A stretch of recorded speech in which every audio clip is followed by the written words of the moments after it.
નમો લોહે સૌહરિહંતાણમ નમો લોહે સૌહૃદાણમ નમો લોહે સૌઆયર્યાણમ નમો લોહે સૌજ્યાયાણમ નમો લોહે સૌત્રિકાવતી શ્રાવણમ ઓમકારમિંદુ સંયુક્ત નિત્યમ જયંતિ યોગિના કામદમોક્ષદો તે ઓંકારાય નમો નમઃ મંગલમ ભગવાન મંગલમ ગૌતમોર્મિ મંગલમ કુંકુંદારી વિજેન્દ્રમોષ મંગલમ નમઃ સમયસારાય स्वानुभूत्या चकास्ते स्वभावाय भवाय सर्वः विभाव निराकार।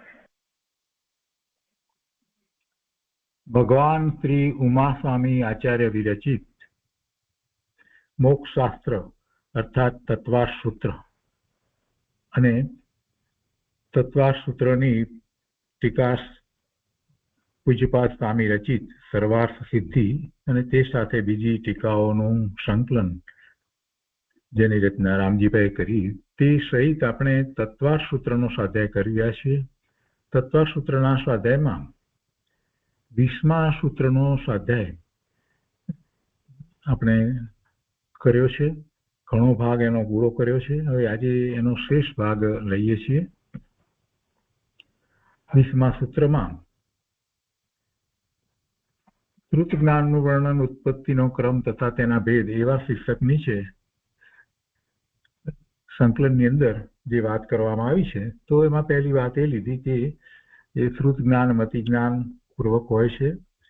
મતિ જ્ઞાન પહેલા થાય, પછી શ્રુત જ્ઞાન થાય, પછી એના બે ભેદ હોય, અનેક ભેદ હોય અથવા તો 12 ભેદ હોય. એ સામાન્ય વાત લેવામાં આવી અને પછી એની એક સમજાવવા માટે વ્યાખ્યા કરવામાં આવી કે શ્રુત જ્ઞાન જે છે એ ખરેખર શું છે. તો મતિ જ્ઞાન દ્વારા જે ગ્રહણ કરવામાં આવ્યું છે એમાં એનાથી જુદા જ્ઞાનને ગ્રહણ કરવામાં આવે પણ એના દ્વારા એટલે કે એના નિમિત્તે એને શ્રુત જ્ઞાન કહેવામાં આવે. અને પછી દ્રષ્ટાંત આપ્યા. કેમ કે મતિ જ્ઞાન પૂર્વક શ્રુત જ્ઞાન છે ને, એટલે સાંભળવા વગેરેથી જે જ્ઞાન થાય, જે ઇન્દ્રિયો દ્વારા જે થાય તે મતિ જ્ઞાન જે છે, મતિ જ્ઞાન ઇન્દ્રિયો અને મન દ્વારા થાય અને પછી આ મતિ જ્ઞાન દ્વારા શ્રુત જ્ઞાન થાય છે એમ મૂળ કહેવામાં આવ્યું છે. તો એ સંબંધીની વાત આપણે લીધી અને પછી એના ઉદાહરણો આપવામાં આવ્યા કે જે કંઈ આપણને મતિ જ્ઞાન ઇન્દ્રિયો દ્વારા મન દ્વારા જે થાય અને એમાં અનુમાન પણ એમાં આવી જાય, સ્મૃતિ પણ આવી જાય, એ બધા દ્વારા જે થાય એના ઉપરથી બીજું જે જ્ઞાન થાય એ બધું શ્રુત જ્ઞાન છે. તો એના ઉદાહરણો બધા આપણે લીધા અને એ વાતને આપણે સમજ્યા. ત્યાર પછીથી કેટલીક શંકા કરી અને એના સમાધાન કરવામાં આવે. દાખલા તરીકે પહેલી શંકા એમ કરવામાં આવી કે મતિ જ્ઞાન અને શ્રુત જ્ઞાન જે છે એ બંને સમાન હોવા જોઈએ. કેમ કે મતિ જ્ઞાન પૂર્વક શ્રુત જ્ઞાન થાય છે તો બંને સરખા હોવા જોઈએ.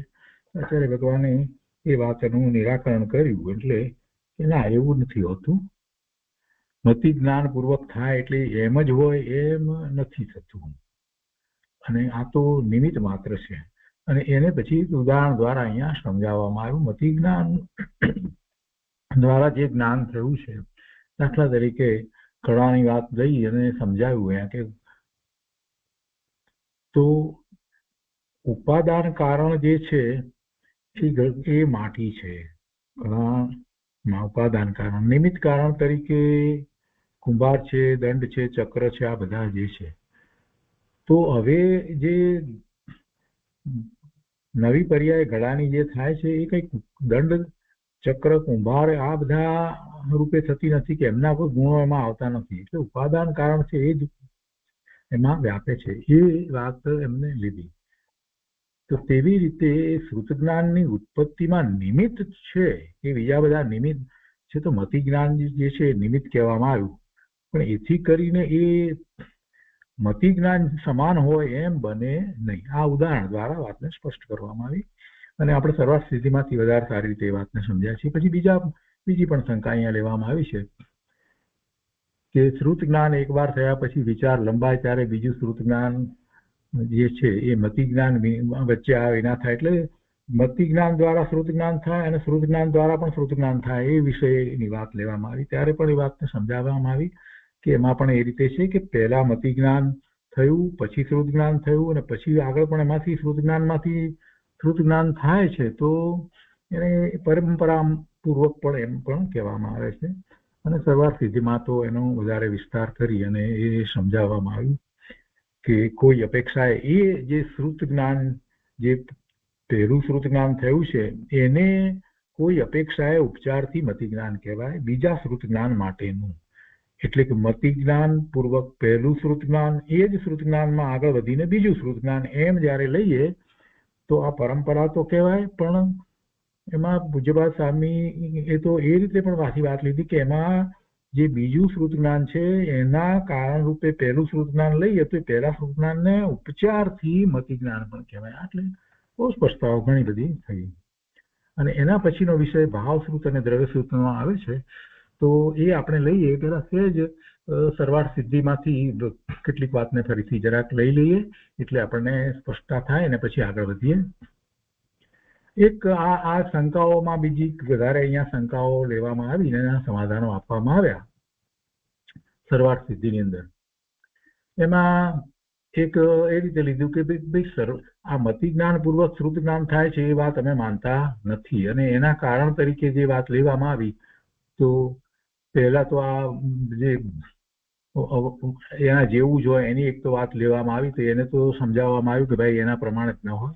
પણ બીજી એક મહત્વની વાત અહીંયા એ લીધી કે અનાદિ નિધન, શ્રુત જ્ઞાનને અનાદિ નિધન કહેવામાં આવ્યું છે. શ્રુત જ્ઞાનની ઉત્પત્તિ નથી અને નાશ નથી. અનાદિ નિધન કહ્યું છે. તમે એક બાજુ એમ કહો છો, શાસ્ત્ર એમ કે છે, આચાર્ય ભગવાન એને એમ કે છે, અને તમે અહીંયા એમ કહો છો કે મતિ જ્ઞાન પૂર્વક શુદ્ધ જ્ઞાનની ઉત્પત્તિ થાય એટલે શું? એ તો વિરોધાભાસી વાત થઈ ગઈ. તો પછી અનાદિ નિધન રહ્યું નહીં, ઉત્પત્તિ થાય તો પછી એનું સમાધાન પણ અહીંયા સર્વાર્થ સિદ્ધિમાં આપ્યું છે, જે આપણે કરી ગયા છીએ. અને એમાં તો એટલે સુધી અહીંયા તો શંકામાં કહ્યું કે ભાઈ એ ઉત્પત્તિ થાય છે એટલે કોઈ એમ કે એ આત્મા કોઈ અહીંયા પુરુષ કા કાર્ય હોય એમ તરીકે લેવામાં આવ્યું. ત્યારે પછી એનું સમાધાન આપ્યું કે પુરુષનું કાર્ય નથી, આત્માનો એ સ્વભાવ છે. અને બીજી એ વાત મહત્વની લીધી કે જેમ તમે એમ કહો કે બીજ અને અંકુરનો સંબંધ જોઈએ તો શું સંબંધ છે? તો એ આખી એક સંતતિ એની ચાલે છે. બીજમાં જે છે તો બીજમાંથી અંકુર ફૂટે છે, છોડ થાય છે અને એના પાછા બીજા બીજ થાય છે. તો એ રીતે આ જે શ્રુત જ્ઞાન જે છે એ અનાદિ નિધન છે, એનો કોઈ નાશ થતો નથી ને ઉત્પત્તિ પણ નથી. એ આખી પ્રક્રિયા એ રીતે છે. બીજી રીતે પણ આપણે વિચાર કર્યો કે આ શ્રુત જ્ઞાન જે છે એ જ્ઞાનનો ઉઘાડ છે. જ્ઞાનનો ઉઘાડ છે ને એ જ્ઞાન તો જીવને એનો જ્ઞાન સ્વભાવ છે માટે છે. એટલે કોઈ એનું કોઈ કારણ નથી. અને બીજા કોઈ પદાર્થો કોઈ જ્ઞાનને ઉત્પન્ન કરે એવી વાત નથી. અને એનું સમાધાન પણ બહુ સરસ રીતે વાત આપવામાં આવ્યું કે છે કે यदि अपौरुषेयता को प्रमाणता का कारण माना जाए तो जिसके कर्ता का स्मरण नहीं होता ऐसे चोरों आदि के उपदेश को भी प्रमाण એ પણ પ્રમાણ થઈ જશે. એટલે અને ત્રીજી વાત લીધી કે प्रत्यक्ष आदि ज्ञान अनित्य होकर भी यदि प्रमाण माने जाते हैं तो इसमें क्या विरोध है, अर्थात कुछ भी विरोध नहीं है. એ રીતે વાત કરી આપણે ગઈ વખતે સારી રીતે સમજ્યા છીએ. प्रत्यक्ष आदि ज्ञान अनित्य होकर भी यदि प्रमाण माने जाते हैं तो इसमें क्या विरोध है, कोई विरोध નથી. ને મૂળ વાત એ હતી કે આપણે યાદ રાખવા જેવી વાત તો એ હતી કે શ્રુત જ્ઞાન સિવાયના જે ચાર જ્ઞાન છે ને એને તો એ સ્વ અર્થ એટલે સ્વાર્થ કહી દેવામાં આવ્યા, એટલે એ તો પ્રત્યક્ષ કહેવામાં આવે. જ્યારે શ્રુત જ્ઞાન છે એમાં પ્રત્યક્ષ અને પરોક્ષપણું બે છે. શ્રુત જ્ઞાનની અંદર પરોક્ષપણું હોય, મતિમાં અવધિમાં મનોપર્ય કેવળમાં નથી હોતું. પણ અહીંયા જે શ્રુત જ્ઞાનની અંદર પ્રત્યક્ષ ને પરોક્ષપણું કહેવામાં આવ્યું છે તો એટલે પ્રમાણની અપેક્ષાથી વાત કહેવામાં આવી કે મતિ જ્ઞાન, અવધિ જ્ઞાન, મનોપર્ય અને કેવળ જે છે એને પ્રમાણ કહેવામાં આવ્યા છે. એટલે એને એ રીતે પ્રત્યક્ષ પ્રમાણ કહેવામાં આવે છે. અહીંયા જયારે શ્રુતની અંદર કહ્યું તો એને પ્રત્યક્ષ પ્રમાણ અને પરોક્ષ પ્રમાણ બંને રીતે લેવામાં આવ્યું છે. એટલે એ વાતને યાદ રાખવાની છે. આજે એનો વધારે વિચારો વગેરે આવશે. બીજો એક અહીંયા શંકા એ રીતે કરવામાં કે પ્રથમ ઉપસમ સમ્યક્ત્વની ઉત્પત્તિની સાથે આ જ્ઞાનની ઉત્પત્તિ થતી હોય તો શ્રુત જ્ઞાનની ઉત્પત્તિ એ રીતે વાત લેવામાં આવી. તો તો એનું પણ સમાધાન આપવામાં આવ્યું. એટલે કે મતિ જ્ઞાન પૂર્વક શ્રુત જ્ઞાન નથી એવી દલીલ આ જે ચાલી રહી છે ને તે દલીલમાં આવી પણ એક દલીલ કરવામાં આવી. तो कैसे कि यह कहना ठीक नहीं है क्योंकि ज्ञान में समीचीनता सम्यक दर्शन के निमित्त से प्राप्त होती है. बाकी ज्ञान तो છે એટલે શ્રુત જ્ઞાન તો જીવને થાય જ છે, પણ એ શ્રુત જ્ઞાન વિચાર કરીએ કે આપણને પરમાર્થે જે શ્રુત જ્ઞાન થાય છે એ સિવાયનું પણ બીજું બધું શ્રુત જ્ઞાન થાય છે ને. આપણે એ ઘડાનું જ્ઞાન કરીએ કે પુસ્તકનું જ્ઞાન કરીએ કે કોઈ પદાર્થનું કે કોમ્પ્યુટરમાં કે કોઈ પણ જગ્યાએ જ્ઞાન કરીએ, એમાં જે મતિ જે છે મતિપૂર્વક જે દેખાય છે એના ઉપરથી આપણને એના સંબંધી બીજું જ્ઞાન થાય, એ બધું શ્રુત જ્ઞાન છે. અહીંયા આપણી પાસે સામે સેલફોન પડ્યો છે ને પછી સેલફોન છે, પણ સેલફોન સંબંધી બીજું બધું આપણે વિચાર કરીએ છીએ કે ભાઈ એની સિસ્ટમ કઈ છે, એન્ડ્રોઈડ સિસ્ટમ છે કે બીજી છે, આ બધું વિચાર, આ બધું શ્રુત જ્ઞાન છે. પણ એનો આપણને પરમાર્થ એનો કોઈ લાભ નથી, પણ છે તો એ શ્રુત જ્ઞાન ને. એટલે સમ્યક્ત્વની ઉત્પત્તિ વખતે જે જ્ઞાન જે છે એ વખતે શ્રુત જ્ઞાન થાય છે, તો કે એમ કેવું ઠીક નથી. એટલે મતિપૂર્વક શ્રુત જ્ઞાન થાય છે એ વાત બરાબર છે, પણ અહીંયા સમ્યક્ત્વ વખતે થાય છે એને તમે સમજો. એમાં તો કહેવાનો આશય એવો છે કે જે જ્ઞાન હતું એ શ્રુત જ્ઞાન જે છે એમાં જયારે સમ્યક્ત્વ થયું ત્યારે એ સમીચીન થયું. સમીચીન એટલે જે ભગવાનની વાણીમાં જેમ આવ્યું છે એમ યથાર્થ થયું. क्योंकि ज्ञान में समीचीनता सम्यक दर्शन के निमित्त से प्राप्त होती है. ज्ञान तो હતું મતિ જ્ઞાન, શ્રુત જ્ઞાન, તો એ શ્રુત જ્ઞાન ની અંદર સમીચીનતા એનું સત્યપણું, એ સત્ય ત્યારે જ થાય. સમ્યકપણું ક્યારે થયું તો કે સમ્યક દર્શન થયું ત્યારે. એટલે એનો અર્થ એવો નથી કે ત્યાં સુધી શ્રુત જ્ઞાન હોતું જ નથી, એવો અર્થ થતો નથી. એ તો અહીંયા આપણે શાસ્ત્રમાં મૂળ વાત કહીએ પરમાર્થે ત્યારે એ એક શ્રુત જ્ઞાનની વાતમાં છે. બાકી બીજું બધું શ્રુત જ્ઞાન પણ છે, પણ જે સમીચીન નથી. બીજું બધું આપણે કોમ્પ્યુટરનું જ્ઞાન કરીએ કે સેલફોનનું જ્ઞાન કરીએ કે દેશનું જ્ઞાન કરીએ કે બીજું ઘણા પ્રકારે આપણે શ્રુત જ્ઞાન તો કરીએ છીએ. આ બધા શ્રુત જ્ઞાન જે છે એની વાત અહીંયા નથી, અને આ જ વાતને યાદ રાખવાની છે. આગળ એની પણ વાત બીજી આવે છે. તો અહીંયા એના પછીની એક શંકા લીધી કે મતિ જ્ઞાન પૂર્વક શ્રુત જ્ઞાન હોતા है इस लक्षण में अव्याप्ति दोष आता है. એમાં એક બીજી વાત વધારાની શંકા લીધી, અવ્યાપ્તિ દોષ એટલે બધે ન હોય એમ ગઈ અને વાત લેવામાં આવી છે. તો શું વાત લીધી છે તો કે શ્રુત જ્ઞાન પૂર્વક પણ શ્રુત જ્ઞાન થાય છે, તો એમાં તો મતિ જ્ઞાન હોતું નથી ને શ્રુત જ્ઞાન થયું. મતિ જ્ઞાન પછી શ્રુત જ્ઞાન પછી પાછું શ્રુત જ્ઞાન આગળ લંબાય તો એનું સમાધાન તો આપણે જે ગુજરાતીમાં જે રીતે લીધું એ પ્રમાણે લઈ લેવાનું છે. એ વાતને પણ અહીંયા એ જ રીતે સારી રીતે સમજાવવામાં આવી. અને આચાર્ય ભગવાને તેમ પણ કહ્યું કે પહેલું શ્રુત જ્ઞાન છે એને ઉપચારથી મતિ ज्ञान पण કહી શકાય. એટલી બધી વાત લીધી. એટલે એ અહીંયા લીધું समाधान में कि यह कोई दोष नहीं है क्योंकि जहां पर श्रुत ज्ञान पूर्वक श्रुत ज्ञान होता है वहां पर प्रथम श्रुत ज्ञान पहलू श्रुत ज्ञान છે ને ઉપચારથી મતિ જ્ઞાન માનવામાં આવ્યું છે. એટલે આ મતિ જ્ઞાન પૂર્વક શ્રુત જ્ઞાન થાય છે એનું સમાધાનો બધા ઘણા કહેવામાં આવ્યા. આ બધા સમાધાનો શંકાઓ એ બધીની વાતો પૂરી થઈ અને આપણે ગુજરાતીમાંથી પણ કર્યું અને અહીંયા પણ કર્યું છે. હવે 210મા સૂત્રની અંદર આગળ વાત ચાલી છે. હવે સમાધાનો તો પતી ગયા. હવે આગળ કહે છે કે સૂત્ર में आए हुए भेद, અહીંયા ભેદ કહેવામાં આવ્યા ને, બે ભેદ અને એક ભેદ 12 ભેદ એમ કહેવામાં આવ્યું. તો એ ભેદનો શું અર્થ કરવો એને માટે અહીંયા સૂત્ર માં જે એમ ભેદ કહેવામાં આવ્યું છે તો એનો અર્થ શું સમજવો એની સ્પષ્ટતા છે. તો કે સૂત્રમાં आए हुए અહીંયા भेद शब्द को दो आदि प्रत्येक शब्दों के साथ जोड़ लेना चाहिए. यथा दो भेद એટલે એને આ રીતે સૂત્રમાંથી એ વાતને એમ સમજવી જોઈએ કે બે ભેદ, અનેક ભેદ અને 12 ભેદ એમ સમજવાનું છે. એનો અર્થ એવો થાય છે. तो श्रुत ज्ञान के दो भेद, बे भेद शू छे? दो भेद अंग बाह्य और अंग प्रविष्ट है. अंग बाह्य અને અંગ પ્રવિષ્ટ એવા બે ભેદ પહેલા બે ભેદ કહેવામાં આવ્યા. બે ભેદની અપેક્ષાથી લઈએ. અને પછી અંગ બાહ્ય જે છે અને અંગ પ્રવિષ્ટ, તો અંગ પ્રવિષ્ટના ભેદ કહેવામાં આવે. અંગ બાહ્ય અને અંગ પ્રવિષ્ટ એમ કરીને બે ભેદ કહેવાય. અને પછી જ્યારે અંગ પ્રવિષ્ટ જે છે એના ભેદ પણ કહેવામાં આવ્યા છે. તો એના 12 ભેદ કહેવામાં આવે છે.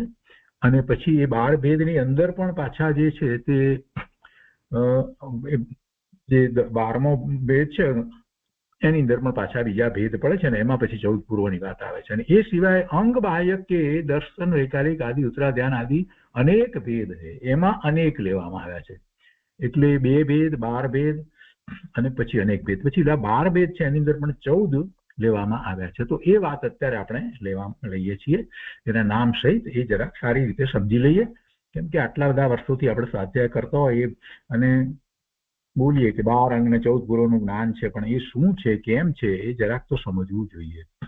જો સંપ્રદાયમાં આ બધું આટલું બધું સૂક્ષ્મતાથી વાતો બધી જગ્યાએ જોવા નથી મળતી. આ મૂળ દિગંબરની અંદર આ વાત છે, કેમ કે સંપ્રદાયમાં એમને પાછળથી થયા છે એટલે એમને તો આગમ લીધા છે. શ્વેતાંબર પ્રમાણે કંઈ 45 આગમ છે અને સ્નાનકવાસી પ્રમાણે 32 આગમ ને એ રીતે. પણ મૂળ જે જ્ઞાન છે એનો અહીંયા જરાક વિચાર આપણે કરીએ છીએ. બહુ શાંતિથી સમજવાનું છે.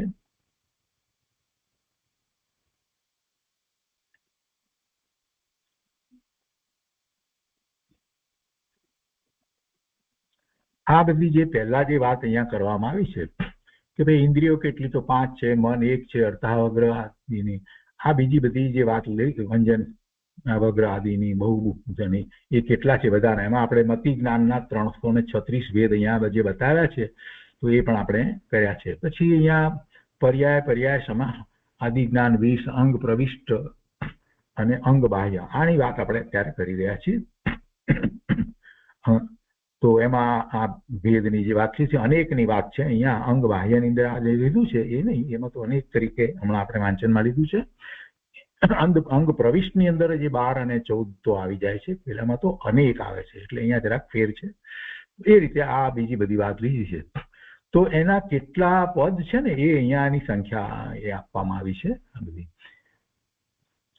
હવે એમાં પહેલા 12 અંગની વાત આપણે લઈએ છીએ. તો અહીંયા શરૂ કરીને આ આચારાંગ, સૂત્રકૃતાંગ, સ્થાનાંગ, એ રીતે અહીંયા 12 ભેદ કહેવામાં આવે છે.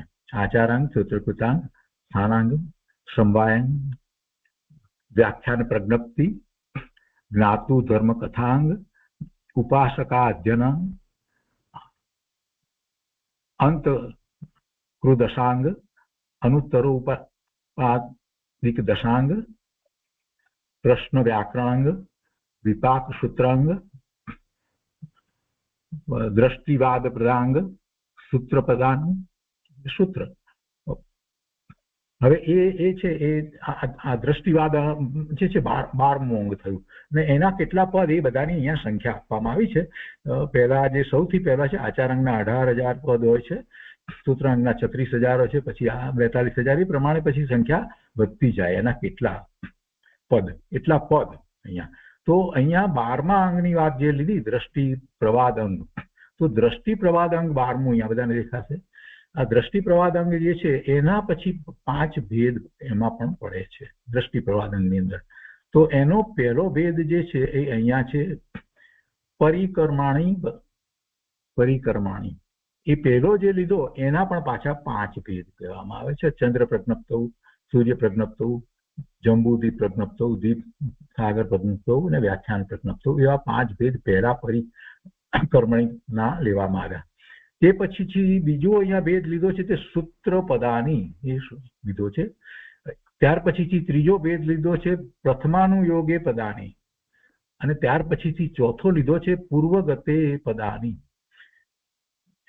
અને 5મો ભેદ લીધો છે તે ચુલિકાયા પદાની. તો ચુલિકાયા પદાનીના પણ પાછા 5 ભેદ લેવામાં આવ્યા છે. આ કોની વાત ચાલે છે? 12મું અંગ દ્રષ્ટિ વાદ અંગ જે છે એના આ 5 ભેદ લેવામાં આવ્યા છે. અને એ 5 ભેદની અંદર પહેલો જે છે એના પણ 5 ભેદ, પરિકર્મણી છે એના પણ 5 ભેદ કહેવામાં આવ્યા, અને 5મું જે છે ચુલિકા પદાની એના પણ 5 ભેદ લેવામાં. પણ જે ચોથું છે પૂર્વગતે પદાની, આ ચોથું પૂર્વગતે પદાની જેને આપણે પૂર્વ તરીકે બોલીએ છીએ, 14 પૂર્વ, એના 14 ભેદ છે. એના 14 ભેદ લેવામાં આવ્યા છે અને એમાં એ 14 પૂર્વ આ રીતે છે. તો સામાન્ય રીતે આપણે 12 અંગને 14 પૂર્વનું જ્ઞાન કહીએ છીએ, પણ 12મા અંગના અંદર એ આવે છે. 12મા અંગની અંદર 5 છે ને એમાંનું એક પૂર્વગત જે છે એના 14 પૂર્વ છે. તો એ પૂર્વમાં ઉત્પાદ પૂર્વે, અજ્ઞાયણી પૂર્વે, વીર્યાનુપ્રવાદ, અસ્થિ નાસ્તિ પ્રવાદ, જ્ઞાન પ્રવાદ, સત્ય પ્રવાદ, આત્મ પ્રવાદ, કર્મ પ્રવાદ, પ્રત્યાખ્યાન, વિદ્યાનુપ્રવાદ, કલ્યાણવાદ, પ્રાણાવાય, ક્રિયા વિશાલ અને લોક બિંદુસાર પ્રદ પૂર્વ. આ 14 પૂર્વની વાત કહેવામાં આવી. એમાંથી અમુક 10મા પૂર્વના અમુક ભાગનું, અમુક અંશનું, અમુક એટલું જ્ઞાન કુંદકુંદાચાર્ય ભગવાનને હતું. એ બધી વાત આપણે સમયસારના પ્રસ્તાવનામાં થી વાંચેલી છે. તો આ એક પૂર્વનું જ્ઞાન હોવું એ પણ બહુ મોટી વાત છે, એક પૂર્વનું. તો અહીંયા તો એના પણ પાછો કેટલો ભાગ એનું જ્ઞાન હતું એ વાત સમયસારમાં કુંદકુંદાચાર્યની આવે છે. અને આ જે છે એના કેટલા પદ છે એની સંખ્યા અહીંયા આપવામાં આવી છે. આ બધા પૂર્વ જે છે એના પદની સંખ્યા આપવામાં આવી છે. અને આ જે વાત જે થઈ એ અંગ જે વાત કરવામાં આવી એ પછીથી હવે અંગ બાહ્યની વાત હવે કહે છે. આ તો પ્રકૃતિની વાત કરવામાં આવી છે. તો જે આપણે અહીંયા લીધું કે બે ભેદ મુખ્ય જે કહેવામાં આવ્યા, અંગ પ્રવિષ્ટ અને અંગ બાહ્ય. તો આ અંગ પ્રવિષ્ટ જે અહીંયા અંગ પ્રવિષ્ટ લખ્યું છે, અંગ પ્રવિષ્ટની આપણે વાત લીધી. એટલે અંગ બાહ્ય જે છે એ જુદું છે. 14 જે છે એ અંગ બાહ્ય એમ નથી કહેવામાં આવે, બે મુખ્ય ભેદ કહેવામાં આવે. અને અંગ બાહ્ય જે છે એ અહીંયા આ રીતે અહીંયા આપવામાં આવે છે. એ અંગ બાહ્ય છે એની અંદર આ આવે છે અંગ બાહ્ય.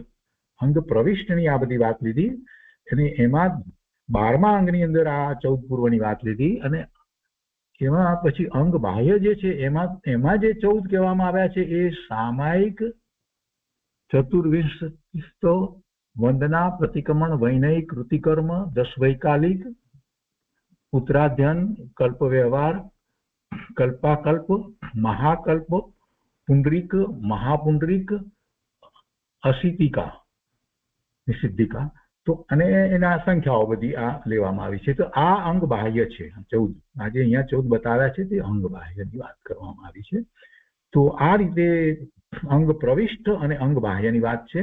ફરીથી એકવાર જરાક યાદ રાખી લઈએ કે અંગ પ્રવિષ્ટ જે છે એમાં આપણે 12 અંગ પહેલા લઈએ છીએ. એટલે બે ભેદની અપેક્ષાથી જે અંગ પ્રવિષ્ટ અને અંગ બાહ્ય એમ બે ભેદ કહેવામાં આવે છે. અને પછી અહીંયા જે 12 અંગ જે કહેવામાં આવ્યા એમાં 12મા અંગની અંદર દ્રષ્ટિ પ્રવાદ અંગની અંદર એમાં 5 ભેદ કહેવામાં આવ્યા. અને એ 5 ભેદની અંદર પહેલાની અંદર પરિક્રમણીની અંદર પાછા એના પણ 5 ભેદ પડે. પછી એમાં જે ચોથો ભેદ જે છે પૂર્વગતે એની અંદર 14 પૂર્વ થયા. અને આ 5મો ભેદ છે એ ચુલિકાયા પદાની. તો એની અંદર પણ 5 ભેદ પડે. એટલે એ રીતે જોઈએ તો દ્રષ્ટિ પ્રવાદની અંદર 5 અને આ 5 10 અને 14 એ રીતે 24 એ થયા. અને બીજું અને ત્રીજું એ બીજે એટલે 26 આપણે કોઈ અપેક્ષાએ ગણી શકીએ. અને એ પછીથી જે આ 14 છે એ અંગ બાહ્ય નથી. અંગ બાહ્ય તો જુદી વસ્તુ છે. અંગ બાહ્યમાં તો આ ઉત્તરાધાન સૂત્ર, વૈકાલિક સૂત્ર, સામાયિક ને પ્રતિક્રમણ આ બધું આવે એ અંગ બાહ્ય છે. એટલે એ રીતે આખી વાતને આપણે સમજવાની છે. તો અહીંયા આપણી વાત ચાલી રહી છે. सूत्र में आए हुए भेद शब्द को दो आदि प्रत्येक शब्द के साथ जोड़ लेना चाहिए. એટલે બધા એક સૂત્રમાં એમ બધા જે ભેદ શબ્દ બધી જગ્યાએ ન લખ્યો હોય ને એટલે એ અપેક્ષાથી આ તો વાત છે. એમાં તો બે અનેક એવી રીતે લખ્યું હોય તો કે બે એટલે શું, બે ભેદ એમ કહેવાનું છે. તો મૂળ વાત અહીંયા ચાલી રહી છે અંગ બાહ્ય અને અંગ પ્રવિષ્ટિ બે ભેદ થયા. બરાબર છે. પછી અંગ બાહ્ય કે અંગ બાહ્ય આપણે જે વાત કરી એમાં આ 10 વૈકાલિક અને ઉત્તરાધ્યાન ને સામાયિક ને આ બધા ભેદ એમાં આવે છે. અને એમાં અહીંયા 14 લખ્યા છે પણ એમાં અનેક છે. અહીંયા 14 આપ્યા છે ઉપર આપણે પણ એમાં અનેક છે એમ અહીંયા કહેવું છે. આચાર્ય ભગવાનનું કહેવું એવું છે કે અંગ બાહ્ય કે અનેક ભેદ છે, એના અનેક ભેદ કહેવામાં આવ્યા છે.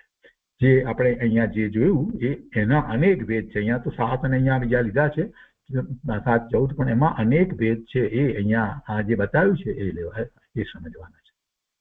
ધારું છું કે સ્પષ્ટતા થઈ જશે. એટલે અહીંયા અનેક લેવામાં આવ્યું છે.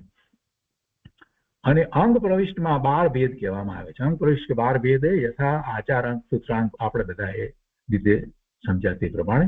અને પછી દ્રષ્ટિવાદ. તો દ્રષ્ટિવાદ જે છે તે દ્રષ્ટિવાદના 5 ભેદ છે. જો અહીંયા આવે છે दृष्टिवाद के 5 भेद थे. परिकर्म सूत्र, प्रथमानु योग, पूर्वगत और चुलिका. इनमें से पूर्वगत के 14 भेद है. એટલે પૂર્વગતના 14 ભેદ એટલે જેને આપણે 14 પૂર્વ કહીએ છીએ એ એના ભાગ છે. પણ એ કેમ શેમાં આવ્યું? અંગ પ્રવિષ્ટમાં આવ્યું, અંગ બાહ્યમાં નથી આવતું. એ સમજવાનું, યાદ રાખવાનું. પછી ઉત્પાદ પૂર્વ એમ કરીને 14 પૂર્વ આપણે જે હમણાં વાંચનમાં લીધા એ 14 પૂર્વની વાત અહીંયા લેવામાં આવી છે. આત્મપ્રવાદ પૂર્વ, કર્મ પ્રવાદ પૂર્વ, પ્રત્યાખ્યાનો, विद्यानु प्रवाद आ बदा ए लेवामां किया विषय लोक बिंदुसार. इस प्रकार यह सूत्र 2 प्रकार का, अनेक प्रकार का और 12 प्रकार का. तो जे अनेक प्रकार जे कहेवामां आव्या ए कई रीते कहेवामां आव्या? अंग बाह्यनी अपेक्षाथी अनेक भेद छे. अंग बाह्य और अंग प्रविष्ट है. और अंग बाह्य के 10 वैकालिक और उत्तराध्यान, सामायिक आदि, प्रतिक्रमण आदि अनेक भेद है. बाह्यમાં અનેક ભેદ પડ્યા છે. અને એ વાત આપણને બીજી રીતે પણ તર્ક દ્વારા પણ સમજાય કે જે કંઈ આપણે બાહ્યમાં બીજું બધું જે કંઈ કરીએ છીએ, જે બધું ધર્મમાં એ એમાં આવી જાય છે. પ્રતિક્રમણ, સામાયિક આ બધું જે છે તે એમાં આવી જાય છે. એટલે ઉપરથી આપણને એક ખ્યાલ આવે છે કે બરાબર છે, અનેક ભેદ એમાં પડી શકે છે. તો આ વાત થઈ. હવે અહીંયા આગળ અહીંયા પ્રશ્ન લીધો છે કે આવા ભેદ શા માટે? ભેદ કેમ પાડ્યા જવા?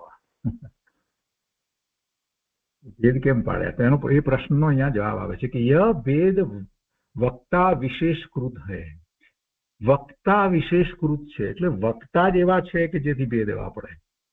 શું થયું? વક્તા કોણ છે?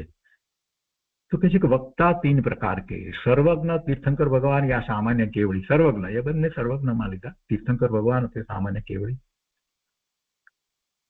तथा श्रुत केवड़ी और आराती एम 3 લીધा છે. तो इनमें से परम ऋषि सर्वज्ञ उत्कृष्ट और अचिंत्य केवल ज्ञान रूपी विभूति विशेष से युक्त है. इस कारण उन्होंने अर्थ रूप से आगम का उपदेश दिया. ये सर्वज्ञ प्रत्यक्षदर्शी और दोष मुक्त है, इसलिए प्रमाण है. पहला तो सर्वज्ञ लीधा. બીજી રીતે કહીએ તો આમાં 3ની વાત લેવી છે. તો સર્વજ્ઞએ જે બધું કહ્યું છે તો એ પ્રમાણે વાત આવે. तो ये सर्वज्ञની વાત લીધી અને એ દોષમુક્ત છે, પ્રમાણ છે, પ્રત્યક્ષદર્શી છે, સર્વજ્ઞનું છે, इसलिए प्रमाण है. પછી इनके साक्षात शिष्य आ सर्वज्ञ केवली परमात्मा एमना जे साक्षात शिष्य और बुद्धि के अतिशय रूप रिद्धि से युक्त गणधर भगवान. ये गणधर भगवान जे छे एमना द्वारा जे आ બધું જે કહેવામાં આવ્યું તેની વાત કરે છે કે रिद्धि से युक्त गणधर श्रुत केवलियों अर्थ रूप आगम का स्मरण करके अंग और पूर्व ग्रंथों की रचना की. गणधर भगवान ने खरेखर तो श्रुत केवली कहेवाय, केम के एमने बधा श्रुतનું જ્ઞાન છે. પણ અપેક્ષાથી આપણે બીજા આચાર્ય ભગવાનને પણ શ્રુત કેવળી કહીએ છીએ અને એ વાત શાસ્ત્રમાં આવી છે. આચાર્ય ભગવાને પોતે કહ્યું છે કે અમે પણ શ્રુત કેવળી છીએ અને એના ઉપર ગુરુદેવે સ્પષ્ટતાઓ પણ કરી. અહીંયા વાત ચાલે છે કે આ ગણધર ભગવાન જે શ્રુત કેવળી છે, જેમને 12 અંગ 14 પૂર્વની રચના કરી છે, પોતે રચના કરનાર છે, એટલે એ બીજો પ્રકાર કયો. અને ત્રીજા પ્રકારની વાત કરે છે કે સર્વજ્ઞ દેવની પ્રમાણતા के कारण ये भी प्रमाण એટલે આ જે 12 અંગ 14 પૂર્વ આ જે રચના કરી ગણધર ભગવાન એ પણ પ્રમાણ છે. પછી કહે છે ત્રીજું કહે છે તથા આરાતીય આચાર્યોને જેને આપણે કૃત કેવળી તરીકે ગણીએ છીએ એવા આચાર્યો, એવા જેમને એવું અનુભવ સહિત જ્ઞાન હતું એવા, એટલે એમને માટે શબ્દ એક વિશેષણ મૂક્યું છે આરાતીય. તો એવા આચાર્યોને काल दोष से जिनकी आयु मति और बल घट गया है ऐसे शिष्यों का उपकार करने के लिए 10 वैकालिक आदि ग्रंथ रचे. ये आचार्य भगवाने 10 वैकालिक आदि जे ग्रंथની રચના કરી છે એ એમણે કરીને શા માટે કરી એનું કારણ આપ્યું કે ભાઈ કાળ દોષથી પછી બધાને એટલું કઈ મૌખિક રીતે યાદ રહેતું નહોતું. એક વાત હતી, આયુ ઓછા હોય, બુદ્ધિ પણ ઓછી, કે છે ને આયુ और मति और बल घट गया, तो ऐसे शिष्यों का उपकार करने के लिए आ પછી એ બધી શાસ્ત્ર દ્વારા બધી રચના કરવામાં આવી. એ રચનાની અપેક્ષાથી વાત કરી. करने के लिए એમાં પછી 10 વૈકાલિક આદિ ગ્રંથની રચનાઓ બધી થઈ. એટલે અનેકની રચના જે કહેવામાં આવી તે એ આ રીતે. તો એટલા માટે આ બધા ભેદ પડ્યા કે બધા એની રચના જે એનું મૂળ કારણ, રચના કહેવા કરતા કહીએ કે એનું મૂળ કારણ જે છે એ શું છે તો કે 3 પ્રકારે મૂળ કારણ છે. સર્વજ્ઞ પરમાત્મા છે, ગણધર પરમાત્મા છે અને આવા મહાન આચાર્યો છે. તો એ 3 પ્રકારના કારણો છે. એટલે પછી અનેક પ્રકાર એવા ભેદ પડે છે. શ્રુતના કેમ ભેદ પડ્યા એ શ્રુત જ્ઞાનના એની વાત કરી. હવે આ તો વાત બરાબર છે, એટલા માટે ભેદ છે. એટલે કહે છે કે जिस प्रकार शिव सागर का जल घट में भर लिया जाता है उसी प्रकार ये ग्रंथ भी अर्थ रूप से वेही गए. એટલે કે જે આ 10 વૈકાલિક વગેરે જે કહેવામાં આવ્યા છે સામાયિક કે પ્રતિક્રમણના કે ગદ્યગી ગ્રંથ બધા જેની રચના આચાર્ય ભગવાને એમના શિષ્યોને માટે કરી અને એનાથી વધારે એમ કહીએ કે આપણા સુધી એ પહોંચી, આપણે મંદ બુદ્ધિ પણ એ સમજી શકીએ તો એ બધી રચનાઓની વાત લીધી અનેક એમ લેવામાં આવ્યું છે. તો એ પણ પ્રમાણ છે, એ વાત મુખ્ય લીધી પ્રમાણ છે. હવે વિશેષાર્થની અંદર એક વાત મહત્વની છે. કેટલીક વાત આમાંથી કરી છે પંડિતજી હમણાં આપે છે, પણ એમાં એક વાત મહત્વની એ એમ કહી કે ભાઈ આ બધી વાત તમે કહી, આમાં શ્રુત જ્ઞાનની વાત કરી, એમાં તો તમે તો માત્ર આ શ્રુત જ્ઞાન એને જ કહ્યું કે જે દ્રવ્ય શ્રુત જે આપણે માનીએ છીએ એને જ તમે તો કહ્યું, બીજું કઈ શ્રુત જ્ઞાન છે જ નહીં. તો પછી એનું સમાધાન આપ્યું કે બીજું પણ શ્રુત છે પણ મુખ્યતા આની છે, એની વાત અહીંયા લેવામાં આવી છે. બાકી તો બધું સમાધાન જે કર્યા એની વાત લીધી અને છેલ્લે એ વાત લેવામાં આવી છે. તો એમાં एक बात અહીંયાથી આપણે લઈએ છીએ. एक बात और विचारणीय है वह यह है कि यह श्रुत ज्ञान का प्रकरण है. बराबर છે ને, प्रकरण तो श्रुत ज्ञान નું છે ને, પહેલા મતિ જ્ઞાન નું કર્યું, આ श्रुत ज्ञान है और द्रव्य श्रुत का नहीं. तो इसलिए यहाँ सूत्रकारक ने श्रुत ज्ञान के भेद न दिखाकर द्रव्य श्रुत के भेद क्यों दिखाए है. यहाँ શ્રુત જ્ઞાનની વાત કરવી જોઈએ ને, એમાં તો બધું આ દ્રવ્ય શ્રુતનું તમે તો બધું બતાવી દીધું, આ બધા 12 અંગ 14 પૂર્ણ આ બધું. તો કે છે એનો ઉત્તર આપે છે કે उत्तर यह है कि श्रुत ज्ञान नावरण कर्म के क्षयोपशम का और द्रव्य श्रुत का अन्योन्य संबंध है.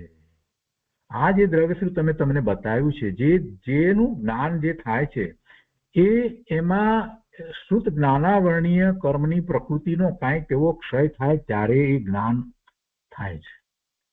એ જ્ઞાન છે ને, જે શાસ્ત્રનું જ્ઞાન, જે દ્રવ્યશ્રુત જે કહેવામાં આવ્યું, તો એવું જ્ઞાન તમને થાય કેવી રીતે? સાંભળવાથી, વાંચવાથી કે જે રીતે થાય છે, તો એ થાય છે બધું શ્રુત જ્ઞાન. તો એ થાય છે કેવી રીતે? એટલો શ્રુત જ્ઞાનાવરણીય કર્મનો એટલો કંઈક વધારે ક્ષય થાય, એટલો ક્ષયોપશમ, એટલો ગાઢ થાય ત્યારે થાય છે ને. એ જ મુખ્ય વાત છે. એટલે એની સાથેનો એવો સંબંધ છે. क्षयोपशम के अनुसार होने वाले श्रुत ज्ञान को ध्यान में रखकर ही द्रव्य श्रुत का विभाग किया गया है. એટલે અહીંયા અમે એની વાત કરવામાં આવી છે. ને બીજી વાત, સૌથી મહત્વની વાત કે અત્યારે આપણે વિષય કયો ચાલે છે, જ્યારે શરૂઆત કરી ત્યારે આચાર્ય ભગવાને શરૂઆત કરી ત્યારે છે ને મોક્ષ માર્ગની વાતની શરૂઆત કરીને લીધી, તો અહીંયા સમ્યક જ્ઞાનનો વિષય ચાલી રહ્યો છે. સમ્યક જ્ઞાનનો વિષય ચાલી રહ્યો છે એટલે કે દ્રવ્ય શ્રુત का विभाग किया गया. यही कारण है कि यहाँ श्रुत ज्ञान का प्रकरण होते हुए भी द्रव्य श्रुत के वेद गिनाए गए हैं. आ द्रव्य श्रुतना भेद कहेवामां आवे छे. विचार तो श्रुत ज्ञान नो करीए छीए, तो इसी बात की विशेष जानकारी के लिए गोमटसार जीवकांड में निर्दिष्ट ज्ञान मार्ग है. तो आ बात जे करवामां आवी एमां परोक्ष प्रमाण અને પ્રત્યક્ષ પ્રમાણની બે રીતે શ્રુત જ્ઞાન હોય છે એ વાત આપણે પહેલા કરી હતી. એ પ્રમાણે આવી ગયું. એટલે પરોક્ષ પ્રમાણ કા વ્યાખ્યાન કિયા આમાં, કેમ કે પ્રત્યક્ષ પ્રમાણ અને પરોક્ષ પ્રમાણની વાત હતી, એમાં 4 જે છે એને પ્રત્યક્ષ પ્રમાણ કયા હતા અને શ્રુત જ્ઞાનની અંદર પરોક્ષ અને પ્રત્યક્ષ બંને રીતે પ્રમાણ છે. પરોક્ષ પ્રમાણ જે છે એક વસ્તુના જ્ઞાન ઉપરથી બીજાનું જ્ઞાન થાય છે, ધુમાડા ઉપરથી અગ્નિનું જ્ઞાન થાય છે, એટલે પ્રમાણ છે પણ પરોક્ષ પ્રમાણ છે. એટલે એ શ્રુત જ્ઞાનમાં હોય છે અને એ શ્રુત જ્ઞાનની અંદર જ એવા નય વગેરે પડે છે. તો હવે એ વાત જે છે બાકીની એ બધી વાત આપણે ગુજરાતીમાં લઈએ છીએ. તો ભાવ આપણે આવ્યા અહીંયા ભાવ શ્રુત અને દ્રવ્ય શ્રુત સુધી, અને અહીંયા જયારે આ લેવામાં આવ્યા ભેદ પાડીને એમાં વાત તો બધી આ આપણને થાય કે આગમની જ તમે કરી અને વિષય તો ચાલતો તો શ્રુત જ્ઞાનનો, તો એની સ્પષ્ટતા કરી કે ભાઈ આ શ્રુત જ્ઞાન જે છે એ શ્રુત જ્ઞાનમાં આ જે શ્રુત જ્ઞાન છે એને શ્રુત જ્ઞાન કહીએ છીએ, જે પરમાર્થે જે છે. અને એવું શ્રુત જ્ઞાન જે છે એ શ્રુત જ્ઞાનાવરણીય કર્મ એના એવા ક્ષયોક્ષમથી થાય છે. એટલે એ શ્રુત જ્ઞાનની જ વાત છે. અને એ વાત હવે પછી લઈએ છીએ. હવે તો અહીંયા આપણે શંકાઓ વગેરે બધું પૂરું થયા પછીથી અહીંયા કહે છે કે શ્રુત જ્ઞાનમાં તારતમ્યતાની અપેક્ષાએ ભેદ પડે છે. પહેલા કહ્યું ને કે ભેદ કેમ પડે છે, તો એમાં 3 કારણ હતા. એક તો સર્વજ્ઞ પરમાત્મા દ્વારા આવેલું, ગણધર ભગવાને રચના કરેલી તે, અને આચાર્ય ભગવાને રચના કરી, એમ કરી અને 3 એમના ઉદ્ભવ સ્થાન જુદા છે, તો પછી ભેદ પડે જ ને. એ વાતને સરવાળ સિદ્ધિમાં સમજાવી. અહીંયા સંકલનમાં કહે છે કે શ્રુત જ્ઞાનમાં તારતમ્યતાની અપેક્ષાએ ભેદ પડે છે અને તેના નિમિત્તમાં પણ ભેદ પડે છે. આ નિમિત્તમાં ભેદ પડે છે ને, 3 પ્રકારના નિમિત્ત આપણે લીધા, એટલે એ અહીંયા વાત એમણે પણ લીધી છે. અને ભાવશ્રુત અને દ્રવ્યશ્રુત એ બંનેમાં 2, અનેક અને 12 ભેદ પડે છે. જો એ બંને આ બધું ભાવશ્રુત અને દ્રવ્યશ્રુતમાં જ છે.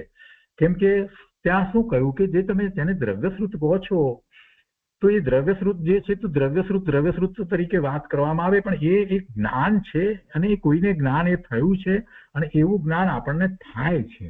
એટલે એ દ્રવ્યશ્રુત જે છે એ પણ છે તો છેવટે છે તો જ્ઞાન ને, છે તો જ્ઞાન ને, એ વાણી દ્વારા છે, અક્ષરાત્મક જ્ઞાન છે, પણ છે તો જ્ઞાન ને. અને એવું જ્ઞાન થવું એટલે પ્રગટતા થવી, ઉઘાડ થવો, એ મહત્વનું છે. અને એવા ઉઘાડમાં અંતરંગ નિમિત્ત કારણ છે. તે અંતરંગ નિમિત્ત કારણ શું છે?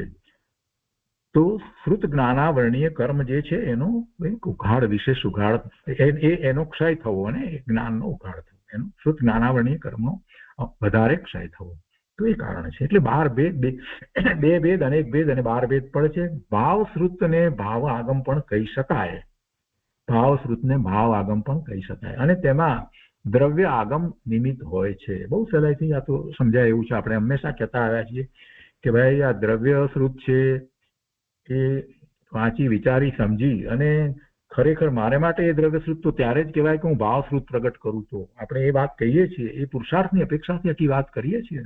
નહીં તો દ્રવ્યશ્રુત જે છે તો દ્રવ્યશ્રુત કરી અને આપણે પૂજા કરીએ એનો કાંઈ અર્થ નથી. એવું ભાવશ્રુત સામે પ્રગટ કરવા માટે છે, અને ત્યારે જ સાચા અર્થમાં દ્રવ્યશ્રુત થાય છે. નહીતર તો પછી શું છે કે પુસ્તક બનીને રહી જાય છે જેની પૂજા કરવામાં આવે છે. ના, એમ નથી ભાઈ. એમાં રહેલું જ્ઞાન છે એની વાત કરવાની છે. તો આ કાળ એવો છે કે એ પેપર ઉપર છપાયું છે. એની પહેલાનો કાળ એવો હતો કે જે વખતે તાડપત્રી ઉપર લખવામાં આવતું હતું. એટલે મૂળ આ મીડિયા શું છે એની વાત જવા દો. મીડિયા ગમે તે હોય, હવે તો મીડિયા એવું છે કે કાગળ ઉપર પણ નહીં.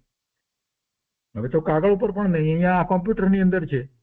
એટલે આખું મીડિયા બદલાય, પણ મૂળ તો જ્ઞાન તો એનું એ જ રહ્યું છે ને. આચાર્ય ભગવાનોએ રચના એ કરી એ વખતમાં એ તાડપત્ર ઉપર કરી, એમાંથી પછી આ કાગળ ઉપર થયું, ને પછી હવે આગળ આવીને હવે અહીંયા એ મીડિયા પણ બદલાયું. કાગળ મીડિયા નીકળી ગયો, કાગળ વિના પણ આ અહીંયા કોમ્પ્યુટરમાં આમનામ જ આપણને દેખાય છે, ફોનમાં દેખાય છે. એટલે મીડિયાનો વિચાર નથી કરવાનો, એ જ્ઞાનનો વિચાર કરવાનો. તો એ જ્ઞાન જે છે એ જ્ઞાન એને દ્રવ્યશ્રુત કહેવામાં આવ્યું છે. એ ભગવાનની વાણી છે. મૂળ ઉદ્ભવ સ્થાન તો ભગવાનની વાણી જ કહેવાય. અને એમાં એને જ્યારે જીવ જે એવું જ્ઞાન કરે છે તો એ જ્ઞાનને પોતે સમજી સ્વીકારી અને એવું જ્ઞાન કરે છે, પ્રગટ કરે છે, તો એને ભાવશ્રુત કહેવામાં આવે છે. એટલા માટે જે દ્રવ્યશ્રુત જે છે એ ભાવશ્રુત માટે દ્રવ્યશ્રુત નિમિત્ત કારણ છે. તો દ્રવ્ય આગમ નિમિત્ત હોય છે. દ્રવ્ય આગમ શ્રુત ના 2 ભેદ, અંગ પ્રવિષ્ટ અને અંગ બાહ્ય છે. અને અંગ પ્રવિષ્ટના 12 ભેદ છે. આપણે જે વાત કરી તે પ્રમાણે, ને 12 પછી 12મા અંગના પાછા એ 5 ભેદ છે, ને 5મા પણ પછી પાછો જે ચોથો જે લેવામાં આવ્યો એના 14 પૂર્વ કહેવામાં આવ્યા છે. તો આ આખી વાત આ રીતે આપણે સમજ્યા. હવે આગળ લઈએ. અનક્ષરાત્મકની પહેલા શરૂઆતમાં વાત આવી હતી, તો કે છે અહીંયા અનક્ષરાત્મક ને અક્ષરાત્મક શ્રુત જ્ઞાન. તો અનક્ષરાત્મક શ્રુત જ્ઞાનના અનઅક્ષરાત્મક, અક્ષર નહીં એમ, એટલે અનઅક્ષરાત્મક શ્રુત જ્ઞાનના 2 ભેદ, એક પર્યાય જ્ઞાન અને બીજું પર્યાય સમાસ છે. સમાસ લઈએ એટલે આપણને ખ્યાલ આવે કે એક કરતા વધુ પર્યાય હોય ત્યારે સમાસ થાય. તો કે છે કે એમાં પર્યાય જ્ઞાન અને પર્યાય સમાસ છે. તો સૂક્ષ્મ નિગોદિયા જીવને ઉત્પન્ન થતી વખતે જે પહેલે સમયે સર્વ જઘન્ય શ્રુત જ્ઞાન હોય છે તે પર્યાય જ્ઞાન છે. આ એક વ્યાખ્યા આપી છે. નિગોદિયા જીવને સૂક્ષ્મ નિગોદિયા જીવને ઉત્પન્ન થતી વખતે જે પહેલે સમયે સર્વ જઘન્ય શ્રુત જ્ઞાન હોય છે, જઘન્ય તે પર્યાય જ્ઞાન છે. અને એ પર્યાય તો જ્ઞાન કેટલું કહેવામાં આવે, અક્ષરના અનંતમાં ભાગે આપણે નિગોદના જીવને જ્ઞાન છે એમ કહેતા આવ્યા છીએ. અને એ જ્ઞાનની વાત કરી છે. એમાં જે શ્રુત જે ઉત્પન્ન થાય છે તે, ને તરત જ પછી પાછળ એ તો કેટલી ઝડપથી કેટલા સમય માટે હોય છે એમનું આયુષ્ય. આપણે શ્વાસ લઈને મૂકીએ એટલામાં તો 18 ભાવ થાય છે. અને બધા ત્યાં જે શરીર, એક શરીરમાં રહેલા બધા જીવો, નિગોદના જીવા ને બધાની એક સાથે ઉત્પત્તિ, એક સાથે એની મૃત્યુ, એક સાથે ઉત્પન્ન થવું અને એ જ રીતે એક સાથે મરણ પામવું, ને એ થયા જ કરે છે એક જ શરીરની અંદર. એમને અક્ષરના અનંતમાં ભાગે જ્ઞાન હોય છે. અને એ જ્ઞાનમાં જે ઉત્પન્ન થયા તો એની વાતને લીધી છે અહીંયા. એ કહે છે કે નિગોદિયા જીવને ઉત્પન્ન થતી વખતે જે પહેલે સમયે સર્વ જઘન્ય શ્રુત જ્ઞાન હોય છે તે પર્યાય જ્ઞાન છે. પછી બીજો ભેદ અહીંયા પર્યાય સમાસનો લીધો છે કે બીજો ભેદ પર્યાય સમાસ છે તો કે સર્વ જઘન્ય જ્ઞાનથી અધિક જ્ઞાનને પર્યાય સમાસ કહે છે. અને તેના અસંખ્યાત લોક પ્રમાણ ભેદ છે. એ પછી નિગોદના જીવોને આગળ કાંઈ હોતું નથી, એ બીજા જીવોને હોય છે. નિગોદિયા જીવને સમ્યક શ્રુત જ્ઞાન હોતું નથી પણ મિથ્યા શ્રુત હોય છે. માટે આ બે ભેદ સામાન્ય શ્રુત જ્ઞાનની અપેક્ષાએ ગયા છે એમ સમજવું. જો આ સ્પષ્ટતા જે આપણે પહેલા કરી એ પ્રમાણેની વાત આવી ગઈ કે બીજા જે કંઈ જ્ઞાન જે છે એને કંઈ શ્રુત જ્ઞાન સમ્યક જ્ઞાન તો છે નહીં નિગોદના જીવને, છતાં પણ જે કંઈ ઉત્પન્ન થતી વખતે જેટલું જે કહ્યું એ તો એ સમ્યક નથી. એ ક્યાંથી સમ્યક હોય? એને સમ્યક જ્ઞાન ક્યાંથી હોય? એક ઇન્દ્રિય એને સમ્યક જ્ઞાન નથી, 2 ઇન્દ્રિય, ચંદ્રિય, 5 ઇન્દ્રિય વાળાને કોઈને સમ્યક જ્ઞાન નથી. સંજ્ઞી પચેન્દ્રિય થયા વિના એને સમ્યક જ્ઞાન ક્યાંથી હોય? એટલે એ સમ્યક સિવાય સામાન્ય શ્રુત જ્ઞાનની વાત કરી, એ મિથ્યા શ્રુત જ્ઞાનની વાત કરે છે.